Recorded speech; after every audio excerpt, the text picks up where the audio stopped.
Le bac, c'est pour bientôt. On te propose de découvrir Ton bac avec Cyrus North, le podcast d'Anabac pour réviser la philo, la GGSP et les SES autrement. Curieux de savoir qui domine la conquête spatiale aujourd'hui ? Écoute l'épisode d'AGGSP sur les nouveaux acteurs de l'espace et retrouve les 9 autres épisodes sur le podcast d'Anabac pour te préparer à fond. Salut, c'est Cyrus. Aujourd'hui, on révise ensemble l'AGGSP.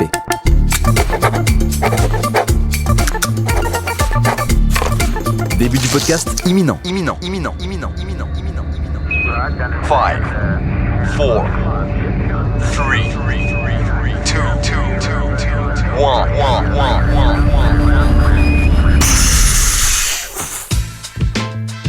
Nouvelle révision aujourd'hui, et tu l'as compris, on va aborder les nouveaux acteurs de la conquête spatiale. Comme d'hab, on fait ça en 3 parties et on commence par le bail historique. Allez, let's go, Captain. Partie 1, anciennes et nouvelles puissances spatiales. Les 2 grandes figures historiques de la conquête spatiale, ceux à qui on pense quand on dit fusée, c'est les États-Unis et la Russie. Mais est-ce que c'était les seuls à avoir la tête dans les étoiles jusqu'à récemment ? Évidemment que non.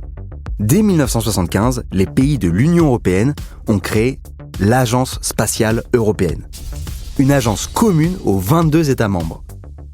De notre côté, en France, c'est sous l'impulsion de De Gaulle que le Centre national d'études spatiales est créé en 1961. En plus, jusqu'en 2019, on était le premier contributeur européen à l'ESA, l'Agence européenne. Donc l'air de rien, on est quand même vachement chaud en termes de recherche spatiale. Et je dis pas que ça pour Thomas Pesquet. En dehors de l'Europe, au Japon, ils ont créé leur agence, JAXA, en 2003. Comme on le sait, ils sont trop forts en nouvelles technologies, et pour la conquête spatiale, ça change pas.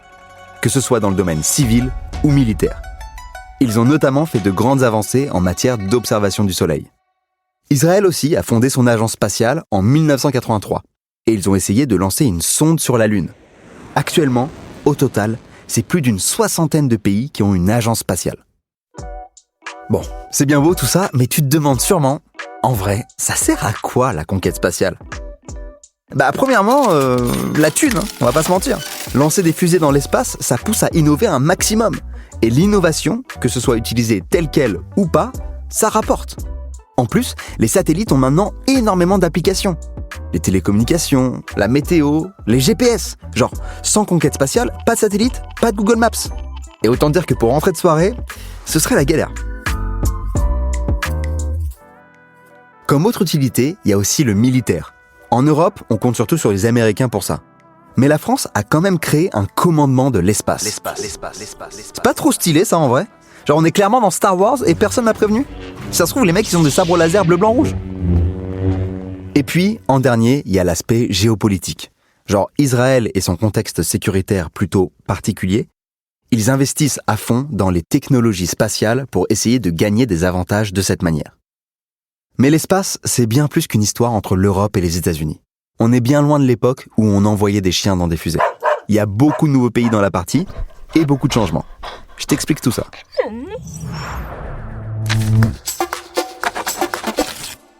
Partie 2, l'irruption des puissances spatiales émergentes. Bon, je vais pas faire traîner le suspense, tu t'en doutes, dans ces nouveaux pays, il y a la Chine. Ils ont un budget spatial estimé à 11 milliards de dollars, ce qui représente 4 fois le budget russe. En 2019, ils ont fait 34 lancements. La Russie, elle en a fait 22 et les États-Unis 21. Je sais pas si tu te rends compte, 34 lancements, c'est quasiment 3 par mois. Du coup, si on compte ces 3 pays, ça fait plus d'un lancement par semaine. C'est un délire. L'Inde aussi, ils sont au taquet sur l'espace. Mais ils ont une autre approche, eux. Ils font du programme spatial à bas coût. Une de leurs missions, la mission Mangalyaan, n'a coûté que 74 millions de dollars. Genre moins que le budget du film Gravity. À ce prix-là, c'est carrément du low cost, quoi. Je suis à peu près certain qu'il n'y a pas de plateau repas à bord.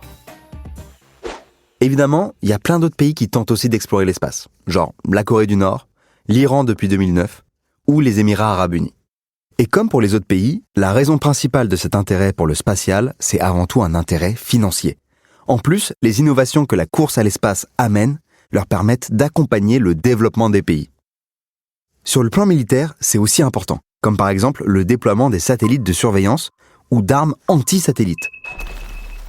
En gros, tout le monde se surveille, mais du coup, tout le monde fait en sorte de surveiller sans être surveillé. Ça par contre, ça fait pas trop rêver. Hein. Il est passé où Yoda là ? La conquête spatiale, c'est aussi une question de prestige. Il y a eu la course à l'alunissage pendant la guerre froide, et maintenant, la Chine veut rattraper son retard et montrer un peu ce qu'elle sait faire. Elle prévoit donc de mettre en orbite une station spatiale, de créer une base permanente sur la Lune et d'envoyer des hommes sur Mars. Et ils ont clairement pas le time. Partie 3, le boom du New Space. Le plus gros changement de ces dernières années, c'est l'indépendance de certaines sociétés spatiales privées. En gros, pendant des années, la NASA sous-traitait avec des petites boîtes qui depuis ont grossi et ont décidé de prendre leur envol en solo. On appelle ça le New Space. En fait, c'est un peu le Harry Styles de la conquête spatiale.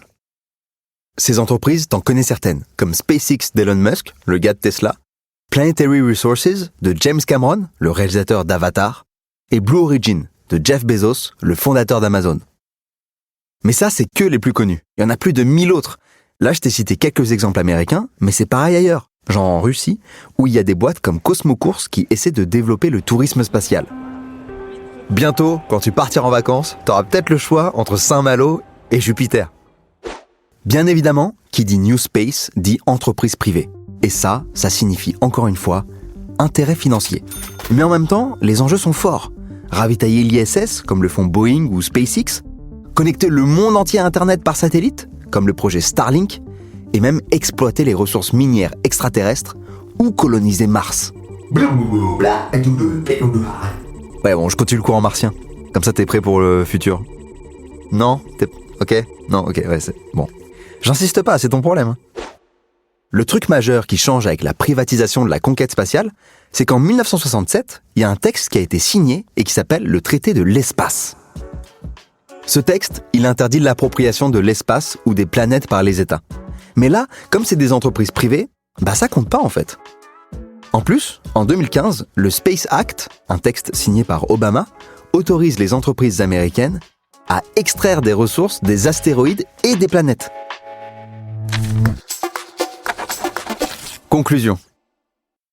Entre les pays en développement qui rentrent dans la course à la conquête spatiale, les entreprises privées du New Space investissant à fond dans l'innovation et les acteurs historiques qui restent dans le game, on est loin d'en avoir fini avec la conquête spatiale.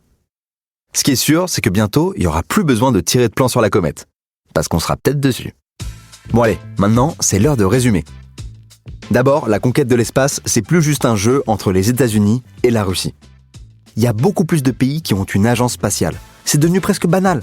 Et ça, c'est parce qu'il y a plein d'enjeux, financiers, militaires, mais aussi de prestige. Ensuite, il y a plein de pays en développement qui sont rentrés dans le game, comme l'Inde ou la Corée du Nord, mais surtout la Chine. Elle a le plus gros budget à l'échelle mondiale et compte vraiment devenir le plus gros acteur du secteur. Pour finir, le plus gros bouleversement du paradigme, c'est la privatisation du secteur. Il y a plein de petites boîtes, anciennement engagées par la NASA, qui ont pris leur indépendance. Maintenant, elles bossent toutes sur des projets hyper précis, genre le tourisme spatial. En plus, cette privatisation permet de contourner des lois pour s'approprier des terres extraterrestres.